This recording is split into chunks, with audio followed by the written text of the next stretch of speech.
बातमी पुण्यातल्या पराग जगताप या तरुणानं छंद म्हणून नाणी संकलनाचं काम सुरू केलं। शिवराई नाण्यांचे छपाईनुसार असणारे विविध प्रकार, राज्याभिषेकाच्या स्मृती जागवणारे सोन्याचे होन आणि त्यावरील देवनागरी अक्षरे पाहून अंगावर काटा येतो। पराग जगताप यांच्या घरातून या संग्रहाचा आढावा घेतलाय आमचे प्रतिनिधी रोहन कदम यांनी। पाहूयात। छत्रपती शिवाजी महाराजांचा काळ हा केवळ शौर्याचाच नाही तर आर्थिक सुबकतेचा देखील होता। छत्रपती शिवाजी महाराजांनी आपली स्वतःची अशी नाणी पाडून आपल्या स्वराज्याचं स्वतंत्र असं अस्तित्व देखील संपूर्ण जगाला दाखवून दिलेलं होतं।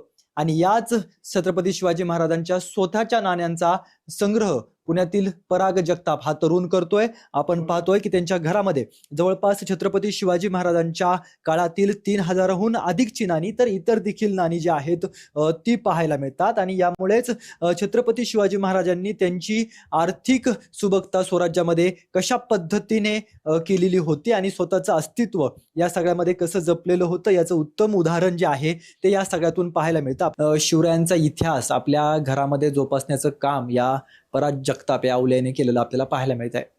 कॅमेरा पर्सन दीप मिश्रासह रोहन कदम, जय महाराष्ट्र न्यूज, पुणे।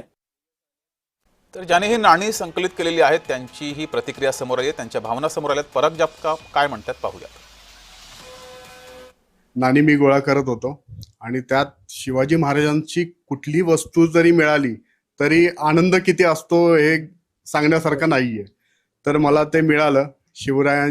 शिवराई रूपाने एक तांब्याचं नाणं माझ्या हातामध्ये आलं। म्हटलं अरे हे नाणं आहे आणि हे शिवाजी महाराजांचं आहे। या हिशोबाने मग ते चालू केलं की ते नाणं एक मिळालं तुम्हाला, त्यातून तुम्ही पुढे मग अजून काय मिळतंय का, अजून काय आहे का, अजून काय प्रकार वेगळे मिळतात आहे का, त्या हिशोबाने मग त्या मागे पळत धावत गेलो।